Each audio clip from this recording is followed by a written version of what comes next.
The heat came early that year, long before the calendar had the right to call it summer. For weeks, the sun rose like a torch over the hills of Elk Hollow, Virginia, bleaching the sky into a dull white and scorching every acre it touched. The town had seen dry spells before, but not like this. This drought was a different kind of beast, longer, crueler, unrelenting. Henry Whitmore stood on the edge of his field, squinting into the distance, the brim of his weathered hat barely shielding his eyes from the blazing sky. What had once been rows of green soybeans now looked like straw laid out on cracked clay. Dust curled around his boots with every step, and when the wind picked up, it carried more grit than air. Elk Hollow was dying slowly, and so was the land Henry's family had cultivated for 4 generations. Inside the farmhouse, the old ceiling fan did its best to stir the stifling air, creaking with each turn, like it resented the effort. The refrigerator hummed louder than usual, and the taps coughed out more air than water. The pond, once a deep, still body of water that reflected the stars at night, had become a shallow memory, its muddy banks exposed like the ribs of a starving animal. Henry had put off the decision for weeks. Draining the pond felt like surrender. That water had never once run dry, not even during the drought of '77 or the scorching summer of '99. It had always been their safety net, their last resort. But now the crops were dying in rows. The livestock were struggling, and Henry wasn't sure how many more prayers the soil had left. On the first Sunday of May, he picked up the old iron crank that had been hanging in the barn for decades and walked toward the main valve that fed the irrigation lines from the pond. His hand trembled, not from age, but from knowing what this meant. As he turned the crank, the valve groaned to life, and the sound of rushing water filled the silence. It wasn't a relief. It was a resignation. Just as the first surge of water began to hiss through the pipes, a dusty pickup truck rolled up the long gravel driveway. Maya stepped out, hair tied back in a hasty bun, boots caked in the red clay of the state highway's shoulder. Her return wasn't planned. It never was. But the voicemail from her father 2 nights ago had said just enough. It's time. I can't do this alone. She hadn't lived in Elk Hollow for nearly a decade, not since she'd walked away from her career as an archaeologist and tried to build a life that didn't carry the shadow of history in its bones. But this land wasn't just where she was born. It was the last chapter of the family's story. And maybe, if this drought had its way, the final one. Inside the house, things were much the same. Sunlight still filtered through the same crooked blinds, and the faint smell of pine cleaner clung to the old floorboards. But Henry looked older than she remembered. His shoulders, once proud and square, had a quiet sag to them now. They didn't talk much that night, just sat on the porch as the crickets chirped half-heartedly, and the air smelled of hot dust and faint desperation. At some point, Henry simply said, "Tomorrow, we'll drain the rest of it." At dawn, they walked the quarter-mile trail down to the pond. The water level had already dropped by 2 feet overnight, leaving behind rings of cracked mud along the edges. Maya stared at it, a strange pang in her chest. That pond had been her swimming hole, her quiet place, her childhood's anchor. They spent the day working together, adjusting the outflow channels, clearing away brush, and checking the filtration system that hadn't been used in years. Caleb Ross, Henry's longtime friend and neighbor, showed up mid-morning with 2 jugs of iced tea and an extra pair of gloves. No words were exchanged, just nods. In Elk Hollow, that was enough. By late afternoon, the pond was almost dry. What remained was a pit of sludge and sun-baked clay, dotted with forgotten stones and old cattail roots. The earth had a strange smell to it, like history being pulled out of hiding. Maya stood ankle-deep in the muck, surveying the skeletal remains of the pond's bed, when something caught her eye. A glint, barely visible, reflecting the dying sunlight like a coin tossed by the wind. She moved toward it, brushing away the mud with the back of her glove. It wasn't a coin. It was something metallic, rectangular, embedded in the earth as if it had been waiting. She called out, "Dad, come here. You need to see this." Henry shuffled over, peering down at the exposed object. It was rusty but solid, maybe an old toolbox or something older. The edges were unnaturally straight, purposeful. It wasn't trash, it was planted. He crouched slowly beside her, his knees groaning in protest. "That's no fence post," he murmured. "No," Maya agreed, brushing off another layer of grime. "And it's not part of the irrigation system either. I don't think this has been touched in a long, long time." They exchanged a look. In that moment, something unspoken passed between father and daughter. Curiosity, maybe, or the quiet, growing sense that this land hadn't yet told all its stories. The sun dipped behind the ridge, casting long shadows across the emptied pond. Maya looked back down at the strange, half-buried object. Whatever it wasn't supposed to be found. Not like this. Not now. But it was. And the story of Elk Hollow was about to change forever. The late summer sun clung stubbornly to the sky, casting long, golden shadows across the parched fields of Elk Hollow. Henry Whitmore stood silently at the edge of the drained pond, his boots sunk halfway into the mud as he shielded his eyes from the glare. The scent of sun-baked earth and algae drifted up around him, thick and swampy. A few feet away, Maya crouched low, her fingers carefully brushing away the crusted clay from the glinting metal object they had spotted the day before. It hadn't rained in months. The ground had turned brittle, wells ran shallow, but neither father nor daughter could have imagined that beneath their old pond, now little more than a crater of muck and cracked stone, something like this had been hiding, entombed for generations. "It's not a rock," Maya muttered, pressing her palm against the side of the object. "It's cold, and it feels flat, like a wall." Henry stepped beside her, kneeling with a groan. Years of farming had taken a toll on his knees, but his curiosity outweighed the ache. Together, they worked in silence, scraping away layers of sediment with gloved hands and a rusted garden trowel. Inch by inch, the object began to take shape, a box, or maybe a chest, roughly 2 feet long and nearly as wide. Its surface was mottled with rust, pitted in places, but the seams remained sealed. "Steel?" Henry asked.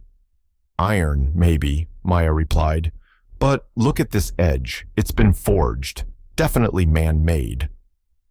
They managed to free the container enough to get their arms under it, though it took all their combined strength to pry it loose from the suction of the mud. When it finally gave way with a slurp and a sucking pop, Henry nearly toppled backward. The box was heavier than it looked, dense and saturated with decades of moisture. Its corners were rounded, and along one side, a barely visible symbol had been etched into the metal. Maya squinted at the marking, wiping it gently with her sleeve. "Is that an eagle?" It was faint, but unmistakable, the outline of a Revolutionary-era eagle, clutching arrows in one talon and an olive branch in the other. Below it, a ring of 13 stars encircled a banner that had once borne words, now mostly eaten away by rust. "I've never seen that exact seal before," she said, voice hushed. "It's not military, not government either, at least not modern." Henry frowned. Could it be Masonic? One of those secret societies? "No," Maya said, shaking her head slowly. "This looks older, colonial maybe." They carried the box back to the barn, where Henry kept his workbench. Maya laid out towels and tools while her father fetched a pair of heavy-duty bolt cutters. But the lock, an old iron clasp in the shape of a triangle, wasn't rusted shut. In fact, it opened with a reluctant click, as if it had simply been waiting. Inside, the box was lined with oiled cloth, blackened by time, but still surprisingly intact. The smell that rose from within was earthy, almost leathery. Maya peeled back the cloth with care, revealing a tightly packed collection of parchment scrolls, sealed envelopes, and a small, leather-bound book. There was also a bundle of documents wrapped in silk, now faded to a dusky gray. Henry blinked. "What the hell is all this?" Maya didn't answer. Her hands trembled slightly as she picked up the book. It crackled in protest, but held together as she opened the cover. On the first page, in ornate, slanted script, was a name, George Mason. She turned another page. A loose sheet slipped out and fluttered to the workbench. Henry picked it up and adjusted his reading glasses. "To be held in trust until such time as the Republic faces internal fracture." What does that even mean? Maya's breath caught in her throat. She opened the silk bundle next, revealing several aged documents, their ink still legible, and on the bottom, a larger sheet folded into quarters. She opened it. It was a map, hand-drawn, with clear notations in Old English script. Lines traced from the eastern coast into Virginia, stopping near the mountains. One spot had been marked with an X and labeled Vault of Liberty, 1793. "Oh my God," Maya whispered. "Dad, this isn't just someone's personal stash. This could change how we understand the Founding Fathers entirely." Henry said nothing. He stared at the map, then back at the seal on the chest. The silence stretched, heavy and charged. Maya leaned back, eyes wide, the dusty papers still in her hands. "There might be more," she said finally. "This could be just one piece. What if there's a whole network of these vaults? What if this pond was chosen for a reason?" Henry exhaled slowly. "Then we need to find out why." Outside, the wind picked up, swirling dust across the dry fields. The pond behind them lay still, nothing but cracked earth and fading footprints. But something long buried had stirred, and it was just beginning to wake.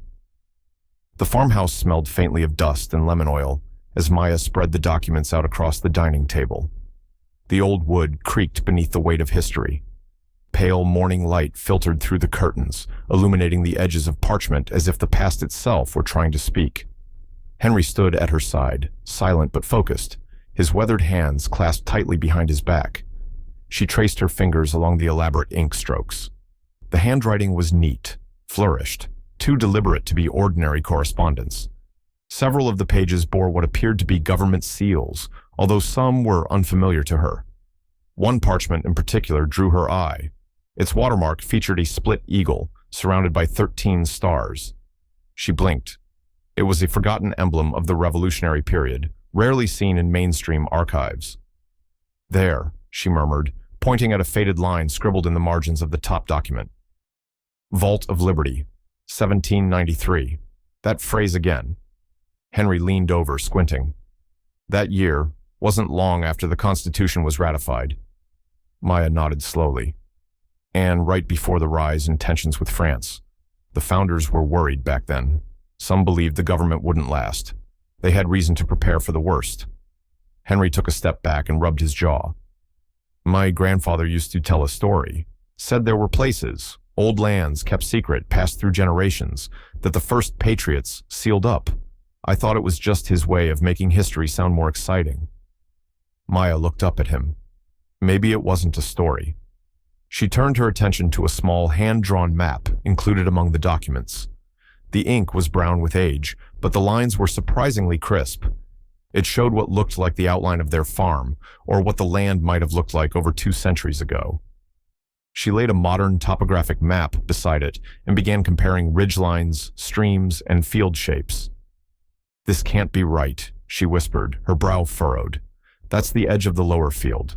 And this is the old marsh." Henry stepped forward, his voice low. "You mean the muddy patch that never grows a damn thing? Even the cows avoid it." She nodded. "On this map, that marsh isn't just a wet patch. It's marked with a triangle, and a symbol I've only ever seen in Revolutionary War cryptology. That's not random. This was placed intentionally. It's a sign." Henry narrowed his eyes. "So you're saying there's something under there?" "Not just something," Maya said, her voice tight with realization. "A vault, a sealed chamber. That's what all this is pointing to." Henry exhaled slowly and walked to the back door, staring out across the fields. His land had seen droughts, storms, and even death. But never once had he imagined it might be hiding a secret tied to the birth of the country itself. "Damn," he muttered, "and all this time, it was just sitting out there beneath the cattails." They stood in silence for a few moments, each processing the enormity of what they might have stumbled upon. Maya glanced back at the aged box they'd pulled from the mud. It looked unremarkable now, but what it had contained had changed everything. "I need to get my hands on ground-penetrating radar," she said. Henry shook his head. "We can't bring in too many people, not yet. Let's keep this quiet." Maya hesitated. "Okay, but I need to do something to confirm this. There's got to be a way to find out if the vault is really there. Henry didn't respond at first. Then he reached up to the top shelf of the hallway closet and pulled down an old canvas sack. I've still got the post hole digger my father used when he rebuilt the fence line in '59. Won't tell us everything, but we'll know if we hit stone. It took them over an hour to reach the marshy spot marked on the ancient map. The land squelched beneath their boots, but the weeks of relentless heat had dried much of the surface to thick, cracked clay. They marked out a 5x5 grid and began probing into the earth. Most of it gave way easily, soft soil and brittle roots. But about 4 feet down, Maya struck something. It wasn't a rock. The sound was different, hollow, sharp, almost like stone meeting steel. She paused, heart thudding, then cleared away more dirt with her hands. Henry dropped to one knee beside her, brushing aside the remaining debris. Embedded in the soil was the edge of a smooth, gray surface, cool to the touch despite the sun above. Granite, he said. Polished, too. This wasn't put here by nature. They stared at it, unmoving. All at once, the weight of generations pressed down on them, old stories, whispered warnings, and now tangible proof that someone had once gone to great lengths to hide something important here, something that might never have been meant to be found. And now it was whispering up through the soil. The next morning brought no relief from the heat. The Virginia sun beat down mercilessly, drying the last bits of moisture from the soil, as if the land itself were holding its breath. The drained pond was now a stretch of hardened mud and broken reeds, its cracked surface a canvas of forgotten history. Henry stood at the edge, boots sunk in the brittle earth, gripping the spade he'd inherited from his grandfather. Maya was already knee-deep in old maps and notes inside the barn, trying to decipher the coordinates sketched beside the phrase, Vault of Liberty. By noon, Caleb Ross had arrived. He rumbled up the gravel driveway in his rusted blue pickup, the passenger seat cluttered with wrenches and oil-stained rags. A former military mechanic, Caleb had the practical mind of an engineer and the instincts of a survivalist. Henry had called him not just because of his strength, but because Caleb could look at a stone wall and tell you who laid it, when, and why. Heard you found something that ain't fishin' bait, Caleb grunted, hopping down from the truck and wiping his brow. Henry offered a dry chuckle. Might be more valuable than a pond full of catfish. Come on. The trio gathered by a large, half-buried boulder at the pond's southern end. It was the one piece of terrain that didn't seem to belong, a slab of granite protruding from the otherwise soft, silty bottom. Maya handed Caleb a laminated copy of the map they found in the rusted box. Based on this sketch, she explained, tapping a point marked with an X, the entrance should be somewhere near this outcrop, and given the reference to clockwork sealing mechanisms, I suspect it won't be a simple dig. Henry and Caleb began to clear the area, using shovels and pickaxes to strip away the top layer of soil.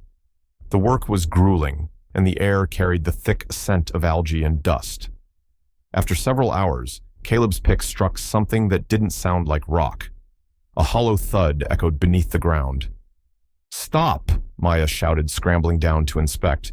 She brushed away the loose dirt with a gloved hand, revealing the faint edge of a carved border.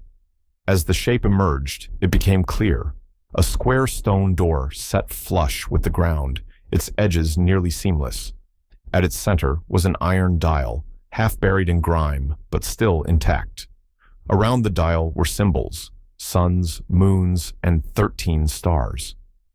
"This is 18th century American iconography," Maya whispered, crouching closer. "Federalist era. I've seen similar motifs at Monticello and old courthouses. But this is different." Henry knelt beside her, brushing dust from his calloused palms. "What kind of lock is that?" "Clockwork," she murmured. "Early mechanical combination, probably designed to deter looters. We'll need to reset it to its original alignment."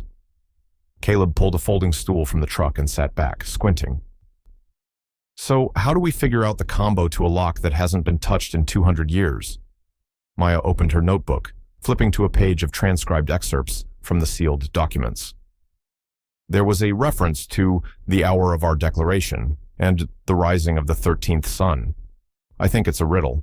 The Declaration of Independence was signed in 1776, on July 4th, and the 13 suns probably refer to the original colonies. She rotated the dial to 7, then 4, then spun the outer ring to the position of the 13th star on the early American flag, bottom right. There was a soft click. They held their breath. With a grinding groan, the granite door shuddered. Dust burst from the seams as ancient gears engaged. Slowly, the slab began to lift. Not upward, but sideways, sliding back like a vault door into a concealed channel beneath the stone. A wave of cold air spilled out, sharp and musty. The smell was of old leather, aged paper, and time itself. Henry instinctively reached for the flashlight on his belt. Maya tied a bandana over her nose. There could be mold spores or rot. We should go in carefully. Caleb handed her a respirator from the truck.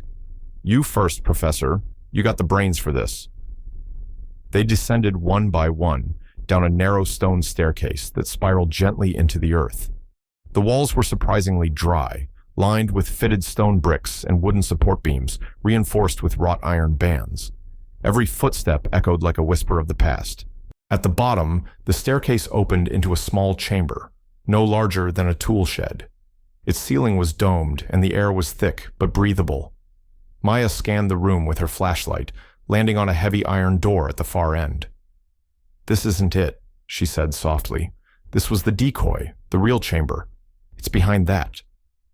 The iron door bore the same insignia from the rusted box, a tri-star within a circle.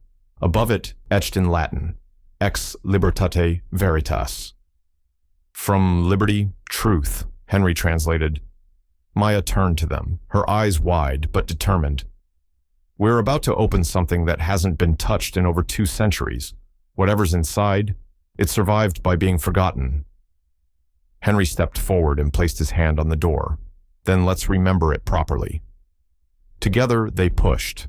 The door creaked open, revealing shadows that seemed to recoil from the light. And in that moment, history took a breath and waited. The beam from Henry's flashlight flickered slightly as they stepped deeper into the stone chamber, its weak glow reflecting off polished wood, aged parchment, and the shimmer of something metallic. The air was thick and heavy, laced with the scent of decayed leather and time-worn paper. Maya's heart pounded, echoing louder in her ears than the crunch of their boots against the stone floor. They weren't in just any room. They had crossed a threshold into history itself. Wooden shelves lined the granite walls, sagging slightly under the weight of time. Leather-bound documents were stacked in careful bundles, sealed with brittle wax. In the center of the room stood a heavy wooden chest, its corners reinforced with wrought iron, and its surface covered in a layer of dust, so fine it almost looked like ash. Maya approached it slowly, as though any sudden movement might shatter the silence that cloaked the space like a veil. She knelt beside the chest and gently brushed away the dust. Her fingers traced the carved emblem on its lid, a familiar design now, the same sigil they had seen on the iron box. A torch surrounded by 13 stars. Her breath caught. "Help me open it," she whispered. Henry and Caleb moved beside her. Together they lifted the lid. It groaned, reluctant from years of stillness, then gave way. Inside lay a collection of documents wrapped in faded linen, a thin sheen of wax paper protecting the topmost layer. Maya reached in, hands trembling, and lifted the first bundle. She unfolded the linen with reverence, revealing a handwritten draft of the Declaration of Independence, its ink browned but legible, its margins filled with annotations and strike-throughs. "Oh my God," she breathed. This is a working draft, not a copy, not a replica. This might have been in Jefferson's own hand." She glanced toward her father. Henry, always so grounded, now stood still as stone, his mouth slightly agape. "That's not all," Caleb murmured, pointing to another stack nestled deeper within the chest. Maya set the draft aside and pulled out a bound folio labeled in looping script, Federal Reserve Holdings, 1792. Inside were detailed inventories, coins, land deeds, loans, each document bearing seals from the Continental Congress. These weren't mere relics. They were financial records that hinted at the secret economic lifelines of a fragile, newborn nation. Then she saw it. A smaller box within the chest, no larger than a shoebox, carved from walnut wood and latched with a brass clasp. Maya undid the latch and lifted the lid. Golden coins gleamed up at her, each stamped with the image of Benjamin Franklin, his profile surrounded by a laurel wreath. These weren't U.S. currency, as anyone knew them. They were likely minted privately, maybe even secretly, by those trying to stabilize the country's earliest markets. Franklin tokens, Maya whispered. These were rumored to exist, but no one ever found them. Henry knelt beside her, eyes scanning the coins with reverence. I always thought history lived in books, never imagined I'd hold it in my hand. At the very bottom of the chest lay a letter, sealed with a ribbon now faded to a ghostly blue. The handwriting was ornate, the paper thick, textured. Maya carefully opened it. To General Washington, dated July 1793. Her eyes raced across the words, urgent, tense, and filled with veiled warnings about foreign agents and internal threats to the fledgling republic. The letter mentioned a hidden vault, a secret cache meant to preserve the ideals of liberty should the country ever fall into chaos. This isn't just a collection, Maya said, her voice barely above a whisper. It's a contingency plan, a failsafe.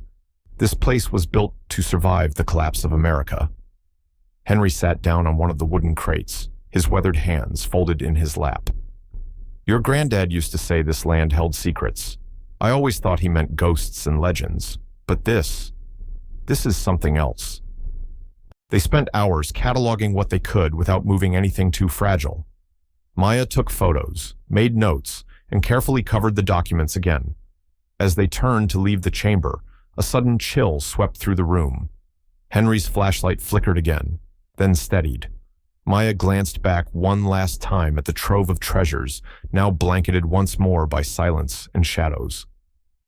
We can't keep this a secret forever, she said softly. I know, Henry replied, but for now, let's protect it, like they intended.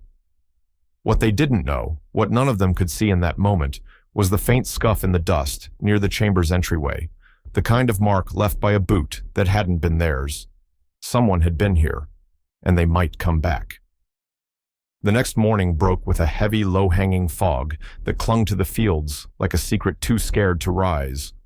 The Whitmore farm, usually alive with the hum of cicadas and the distant caw of crows, was eerily silent. Maya stood on the porch, sipping lukewarm coffee, her eyes on the long dirt road that cut through the fields like a scar. She hadn't slept well, too many thoughts, too much at stake. The discovery still felt unreal, the sealed vault, the relics untouched by time, the names scrawled in aged ink, Franklin, Hamilton, Mason. Her hands had trembled when she turned those pages. But now that the initial awe had dulled, an unease had crept in. Something about it all felt watched. She wasn't wrong. A black luxury SUV, oddly clean for a place like Elk Hollow, rolled up the gravel drive around 10 a.m. It came to a smooth, deliberate stop beside the old tractor. The engine idled for a few seconds before the door opened, and a tall man stepped out. He was sharply dressed, his navy blazer too stiff, his posture too deliberate. Everything about him seemed curated. He smiled as he approached, but the smile didn't reach his eyes. Mr. Whitmore? Ms. Whitmore? He asked, voice polished like a press release. Dr. Simon Keller. I represent the American History Institute, affiliated with the National Museum in Philadelphia. I hope I'm not intruding. Henry, who had come outside at the sound of the car, gave him a cautious nod. You're already here, so go on. Keller's eyes flickered, only slightly, at the dry tone. I heard about your recent find. Extraordinary, truly. We at the Institute take a keen interest in preserving our nation's past, especially when such treasures surface in unexpected places. Maya's stomach tightened. She hadn't told anyone outside their immediate circle. How exactly did you hear about it? She asked. Keller's lips curled slightly, just shy of smug. Oh, news travels, especially in towns like this. It wasn't an answer, and it made Maya's skin prickle. He moved with the confidence of a man who had walked into dozens of conversations like this. Landowners caught between awe and uncertainty, people unsure of their rights, their boundaries. And that's when Maya understood. Keller wasn't just here to admire the discovery. He was here to assess, to calculate, to control. You must understand, he continued, artifacts of that magnitude, historical documents with signatures of the founding fathers, belong in a proper archive. We have the facilities, the security, and the expertise. It's the only way to ensure nothing is damaged, misrepresented, or lost. There it was, the threat, thinly veiled in silk. We're taking care of it just fine, Henry said, his voice like gravel. It's on our land, found in our pond. Keller nodded slowly, the corners of his mouth tightening. Of course. But just to be clear, ownership of items tied to national heritage can be complicated. Courts don't always side with the soil beneath your boots. Maya stepped forward, standing shoulder to shoulder with her father. We've done nothing wrong. We're cataloging, documenting, with care, just as any professional would. Professional? Keller raised an eyebrow. Ms. Whitmore, I believe you were once affiliated with the university's archaeology department, weren't you? I recall something about an abrupt resignation. Maya's heart skipped. Her jaw clenched. He had done his homework. That's none of your business, she said flatly. Perhaps, he conceded, but reputations matter, especially when courts get involved. Henry took a single step toward Keller. You got something to say it straight. Keller smiled again, polished, practiced. Only that we at the Institute are here to help. Should you choose not to cooperate, well, others might not be so gentle in their approach. He handed over a card, embossed, expensive, Dr. Simon Keller, Director of Cultural Acquisition. Think it over, he said, turning back to his SUV. But history has a way of slipping through fingers that try too hard to hold on. The SUV kicked up a plume of dust as it drove off. They stood in silence for a long moment. Maya turned the card over in her hand. She could still smell the cologne he wore, something clinical and expensive. I don't like this, Henry finally muttered. Me neither, Maya said. And there's only one way he could have known about the vault this soon. Henry nodded grimly. Someone talked. They scanned the fields, the hills, the silhouettes of the distant town. Elk Hollow had always felt like home, quiet, familiar.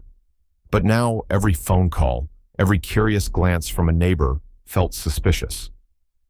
Maya went inside and locked the back door for the first time in years. The following morning, Maya stood at the edge of the porch with her arms crossed tightly across her chest. The dew on the railing had already dried in the rising heat, but the unease lingering in her gut hadn't gone anywhere. Dr. Keller's visit had changed everything. What began as an unbelievable discovery was quickly unraveling into something more dangerous, more public, and far beyond the quiet boundaries of Elk Hollow. She needed help, not just someone who understood the law, someone who understood how to fight when history and power collided. She picked up her phone and dialed a number she hadn't used in nearly a decade. Amelia, it's Maya Whitmore. I need you. By that evening, Amelia Tran stepped out of her rented Jeep and onto the dirt drive of the Whitmore farm. She was dressed in a slate-gray pantsuit that somehow managed to look both professional and unbothered by the rural setting.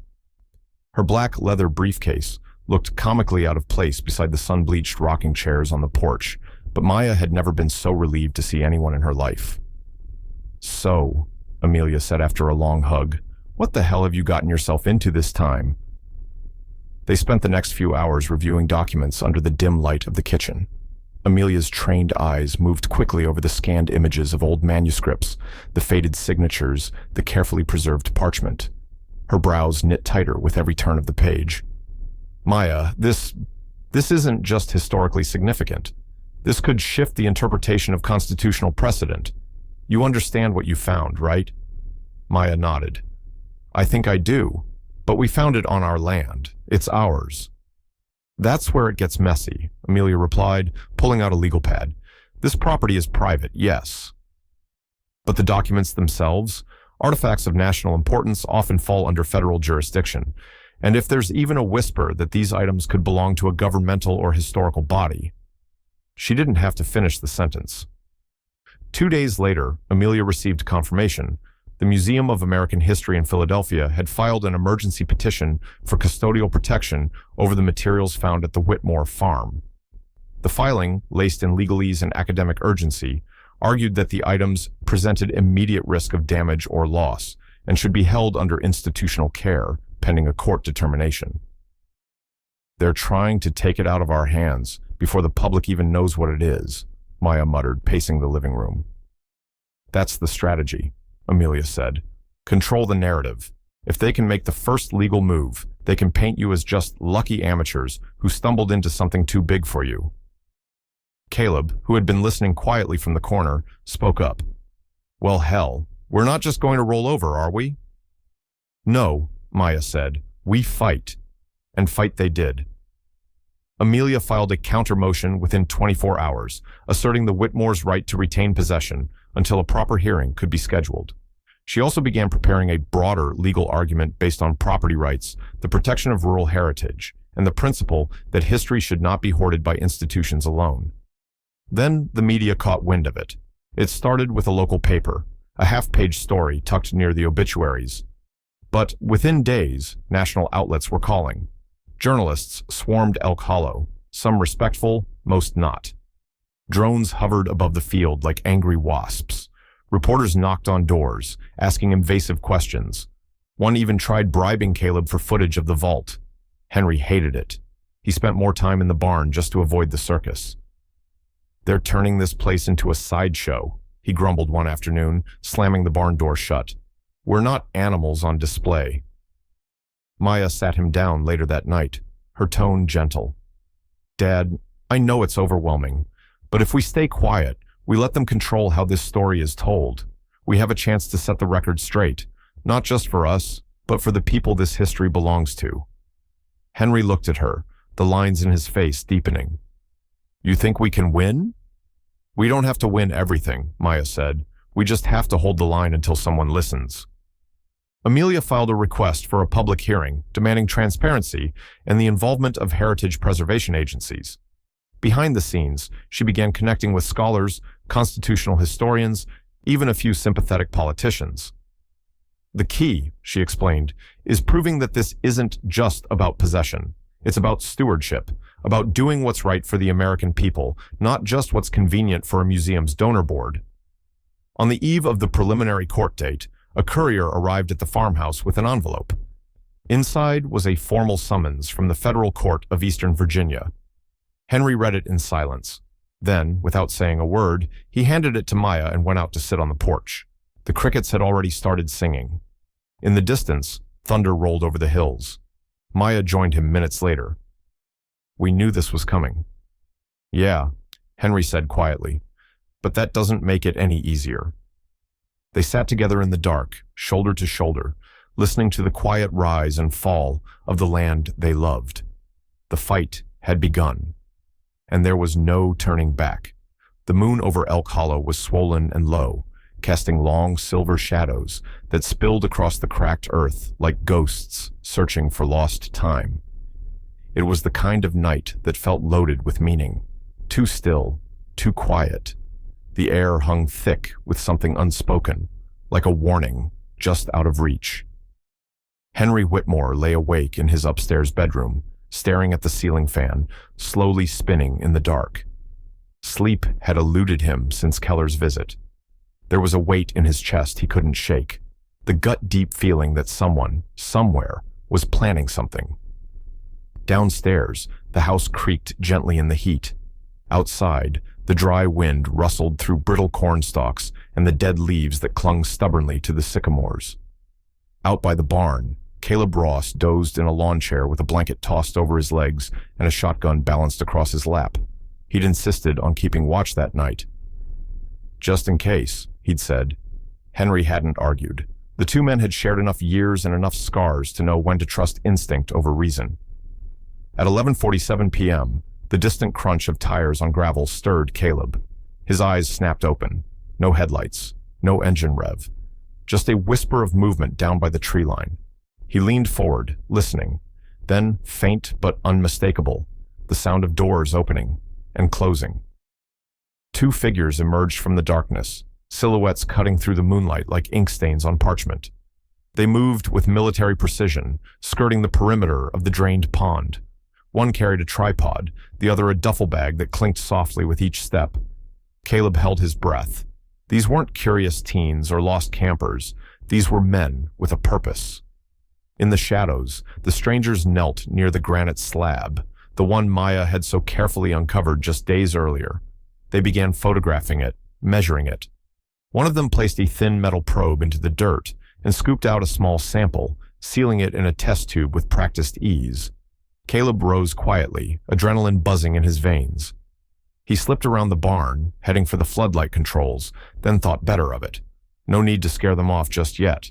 He needed to know more, who they were, what they wanted, and who had told them to come.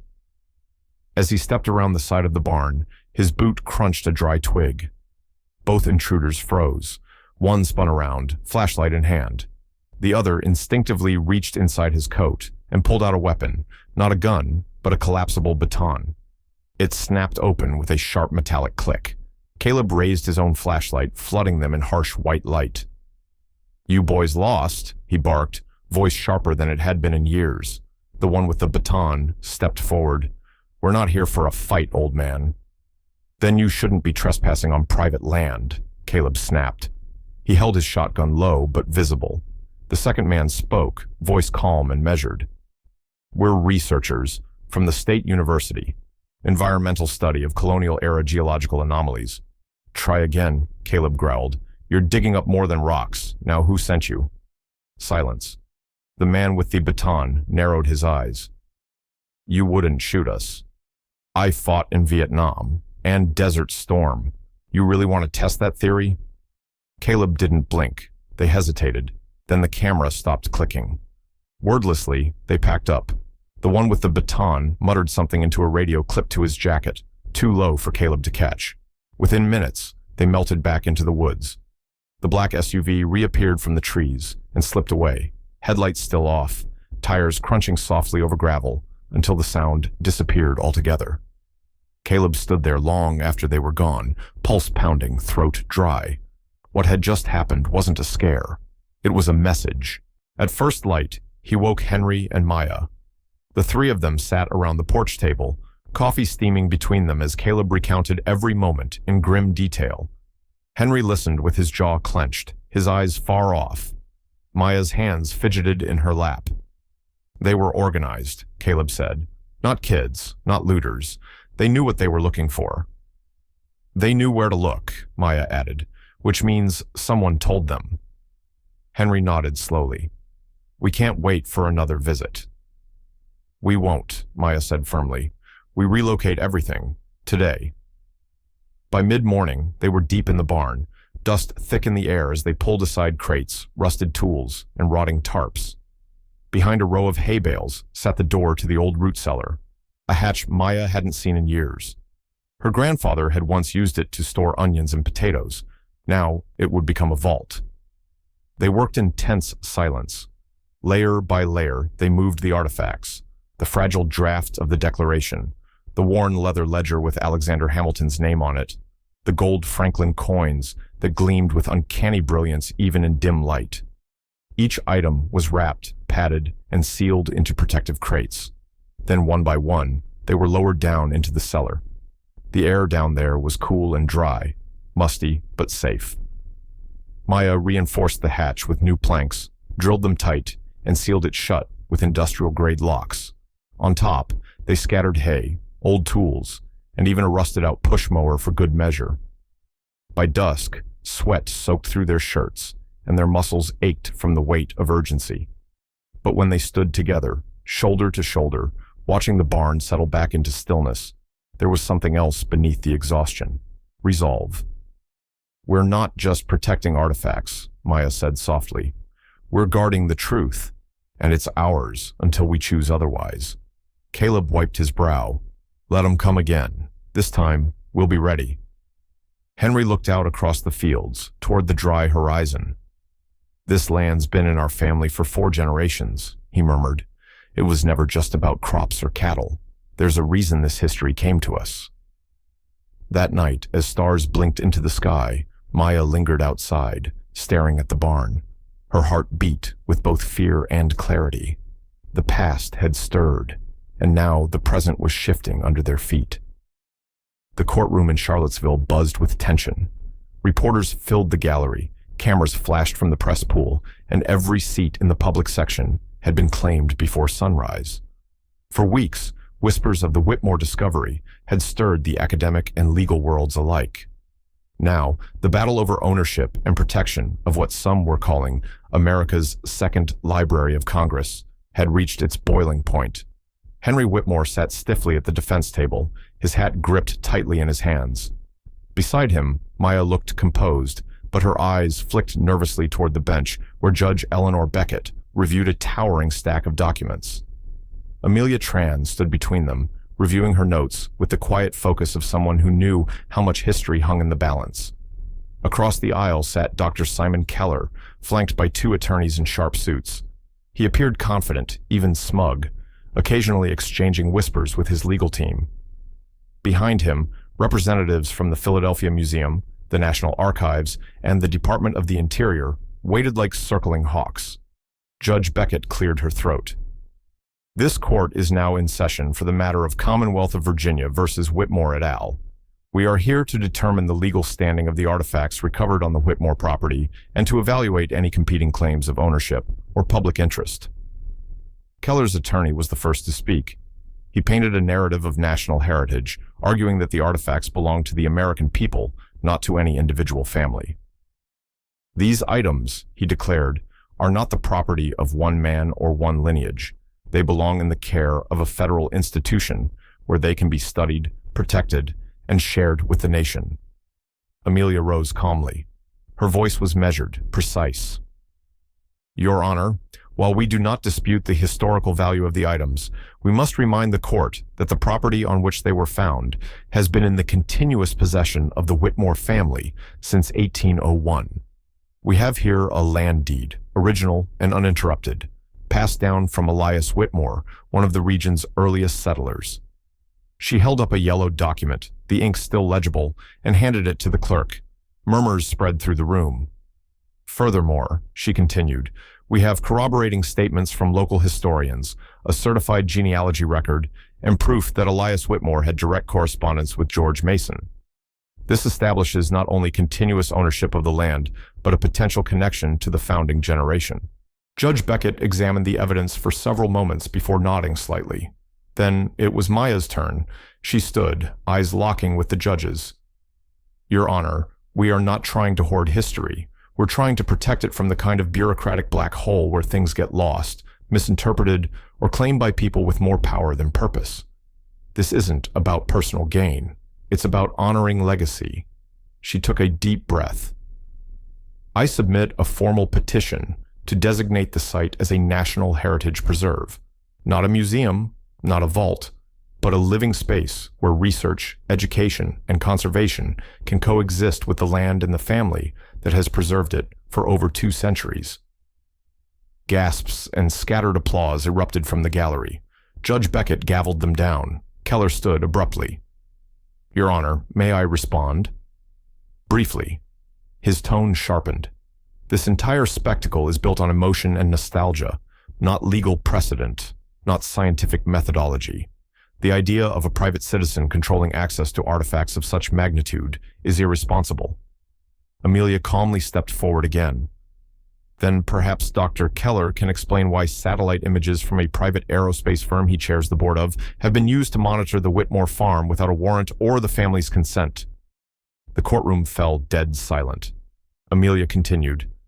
We have a signed affidavit from a former employee of Celestial Metrics, Inc., confirming that Dr. Keller personally ordered an enhanced infrared scan of the property 2 days before his uninvited visit. Judge Beckett raised an eyebrow. Is this true, Doctor?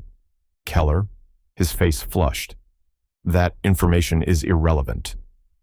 Not to this case, the judge replied. Motion to subpoena full satellite surveillance logs is granted.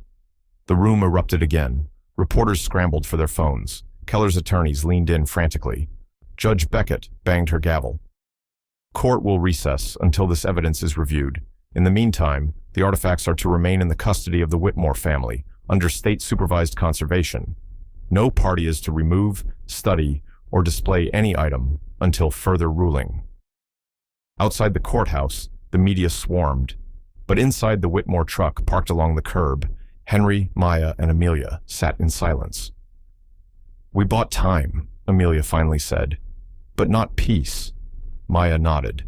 "Then we fight smarter. We protect what's ours, and what it means for everyone else." In the distance, the late afternoon sun dipped low behind the Blue Ridge Mountains, casting long shadows over the land. A storm had passed, but more were coming, and the Whitmores would be ready.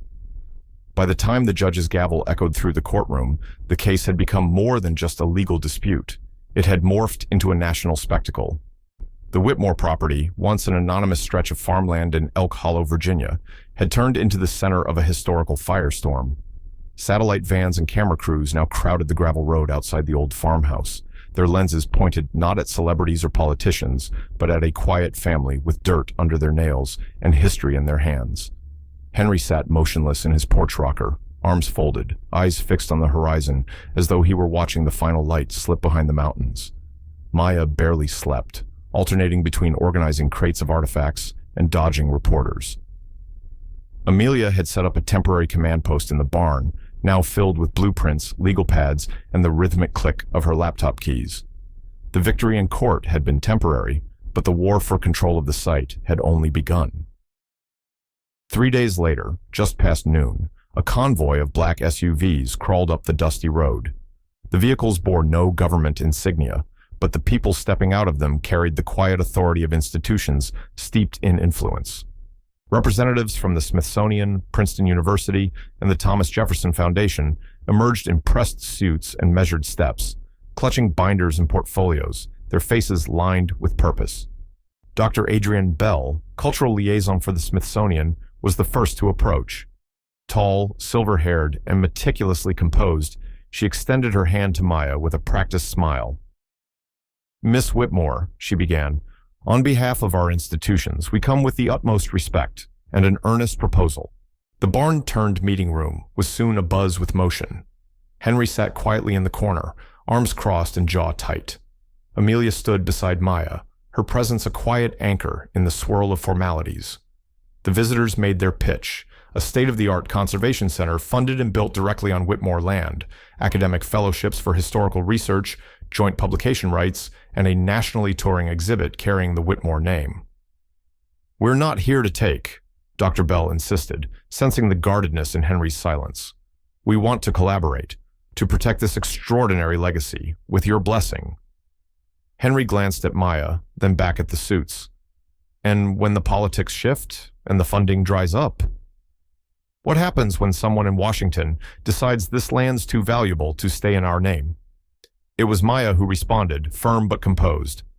"Then we anchor the deal in local governance. We retain full land ownership. Any institutional involvement goes through a board we chair, with vetted representatives and public transparency." Her proposal drew murmurs among the delegates. Dr. Bell considered it, then nodded. "That can be negotiated." For the next 8 hours, the barn became a battlefield of minds. Legal language was dissected, boundaries drawn and redrawn.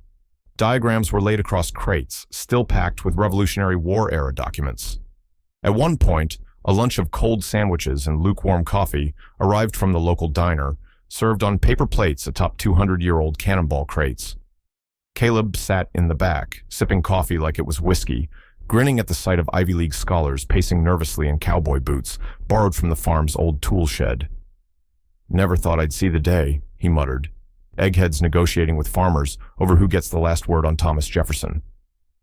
As dusk settled, the final terms began to take shape. A conservation center fully funded by the 3 institutions, complete with educational programming and rotating national exhibitions. Ownership and access rights remained with the Whitmores, who would chair a newly formed board overseeing all preservation activity. Later that night, Henry and Maya walked beneath the ancient oak tree near the pond, its silhouette sharp against the rising moon. "Do you trust them?" Henry asked quietly. "No," Maya said honestly, "but I trust what we've built, and I trust the land to keep its secrets, at least the ones we don't give away." Back in the barn, Maya combed through documents, triple-checking footnotes and appendices. It was then, amidst a scanned bundle of correspondence between George Mason and Alexander Hamilton, that something caught her eye. Scribbled faintly in the margin, a symbol, not English, not Latin, not colonial shorthand. Her pulse quickened. She cross-referenced it in her old field notebooks, and then flipped open the hand-drawn map from the first vault. There it was again, etched near the bottom left corner, almost invisible. The symbol pointed toward the southern ridge of their property. Maya whispered to herself, "There's more." The vault wasn't the end of the story. It was the beginning. The early morning mist clung to the fields like a whispered warning, curling around Maya's boots as she and Caleb trudged toward the southern ridge. The symbol she had uncovered in the Hamilton letter had burned itself into her mind, a coiled serpent interlaced with 13 stars, etched faintly into the corner of the page. It was subtle, hidden in the margins, like a whisper from the past. She hadn't told Amelia or Henry yet. Some discoveries were too fragile to expose to the world until they were fully understood.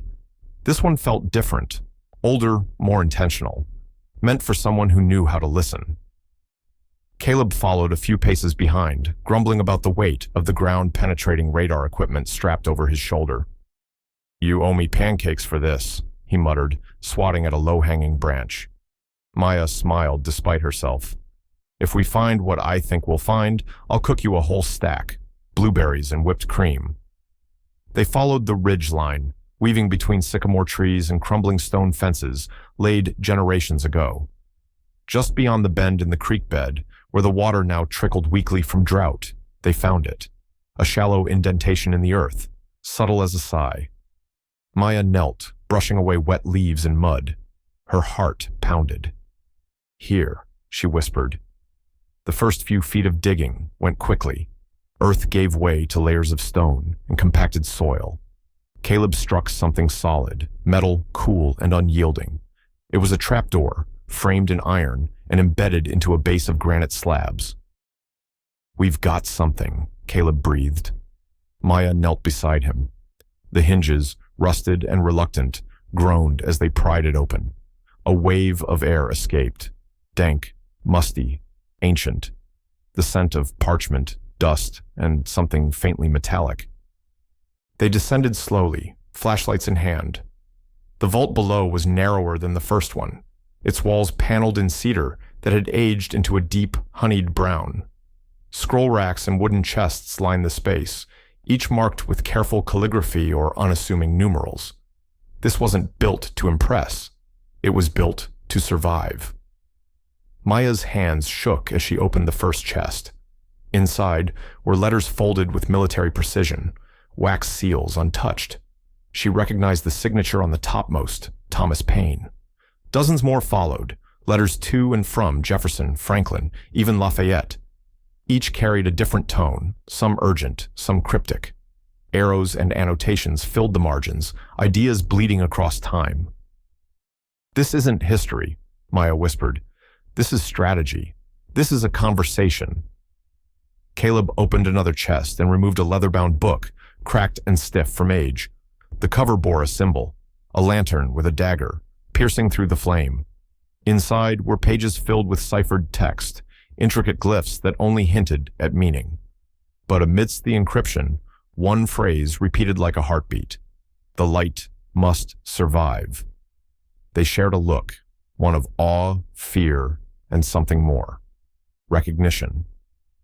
At the rear of the vault, beneath a loose panel in the floor, they discovered another compartment. Inside were coded correspondences, dated from 1798 to 1804.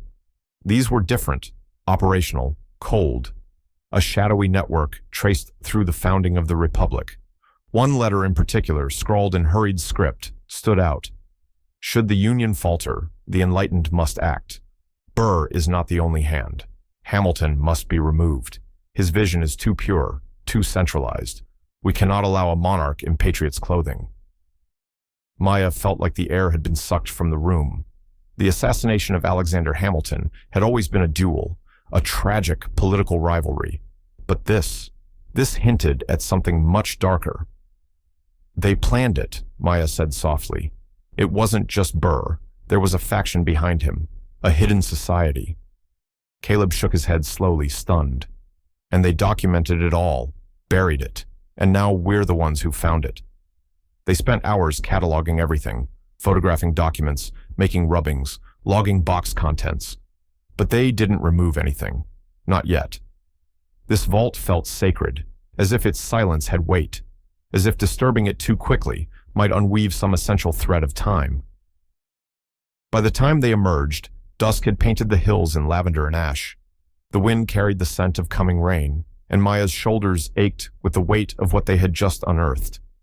Back at the farmhouse, the lamplight flickered as Maya, Caleb, and Henry sat at the kitchen table. She laid out her notes, her voice trembling only once as she described what they'd found. Henry listened, jaw tight, hands folded. When she finished, he nodded once, slow and deliberate. "So, what now?" he asked. Maya stared out the window, her mind replaying every cipher, every hidden drawer, every shadowed warning. "Now," she said, her voice resolute, "we tell the story they tried to bury. We bring the truth into the light. Because the truth, no matter how long it's hidden, was always meant to rise. And Maya knew with certainty what they had found would change everything." The morning of the dedication ceremony dawned clear and golden, the kind of rare Virginia morning where the air held a crispness that felt both ancient and brand new. The land surrounding the Whitmore farm, once scorched and silent from drought, now buzzed with life. Wildflowers bloomed along the fences. Banners rippled in the breeze. Dozens of cars lined the gravel road, stretching all the way to the county highway. The newly constructed Whitmore Heritage Conservation Center stood proudly at the edge of the property, its design a seamless blend of rustic Americana and modern sustainability. Local artisans had helped craft the oak beams, while university architects ensured the structure protected both the artifacts and the soul of the land. Inside, climate-controlled glass cases now housed the very documents, coins, and journals that had shaken the historical community. Outside, a mobile exhibit bus, gifted by the Smithsonian, waited to begin its journey to schools and libraries across the nation. Maya stood under the main archway, adjusting her blazer and trying to slow her racing heart.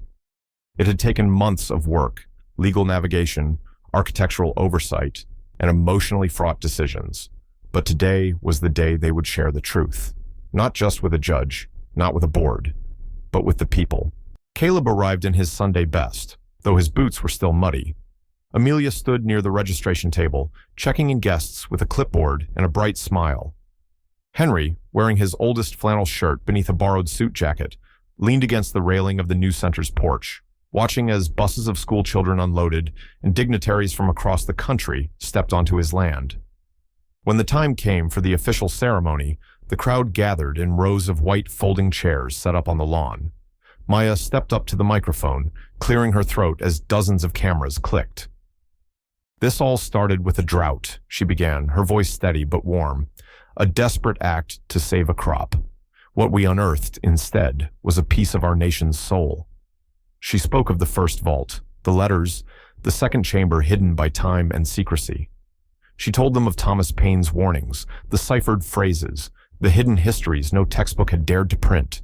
But she didn't just speak of secrets and shadows. She spoke of courage, of legacy, of a farmer who refused to sell out, and a daughter who chose truth over comfort. "This isn't about treasure," Maya continued. "It's about stewardship, about honoring voices that risked everything to shape this country and making sure their stories continue to speak." Applause rose as she stepped back. Then Henry approached the podium. His presence stilled the crowd. He didn't read from notes.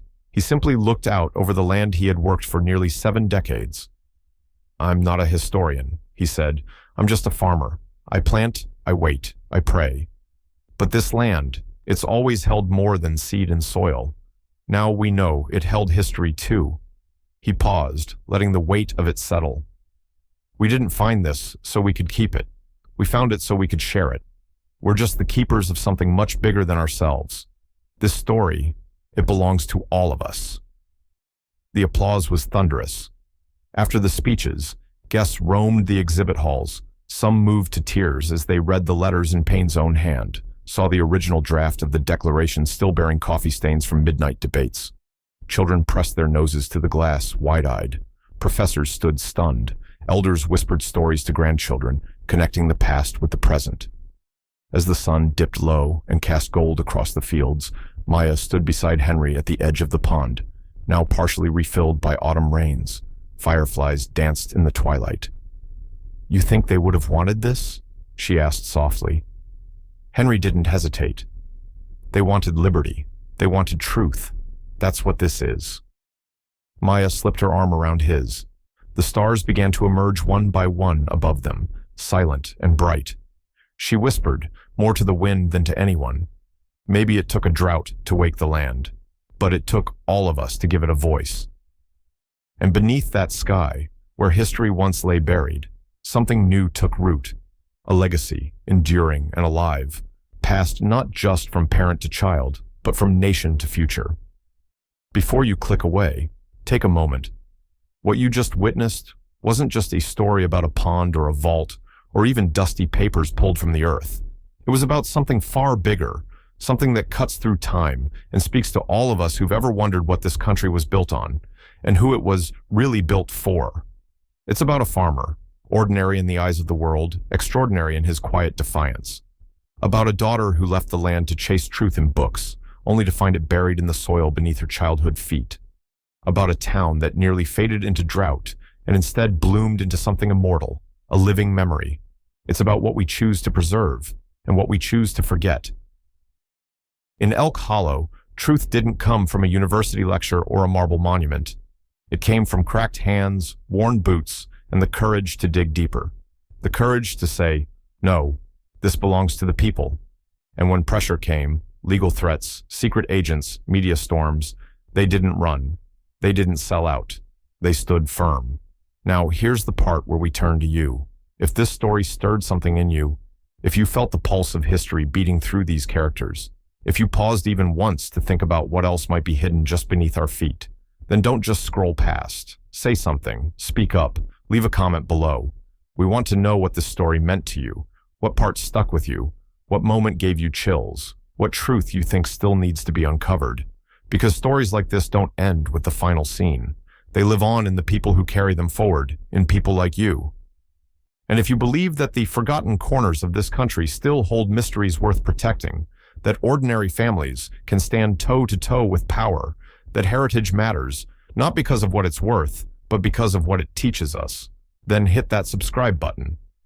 Not because an algorithm told you to, not because it's the thing to do, but because somewhere out there's another story waiting to be found, and we're going to find it. Not with a shovel or a map, but with heart, with grit, and with all of you right there beside us. This channel isn't just for content, it's for community, for curiosity, for honoring the voices buried by time and dust, and lifting them back into the light. So, if you made it this far, thank you. You're now part of the legacy. Leave a comment below and tell us what you think. Subscribe and turn on notifications if you want to be part of the next discovery. And share this video with someone who still believes in stories that matter, because history isn't behind us, it's all around us. And together, we make sure it's never forgotten. We'll see you in the next story.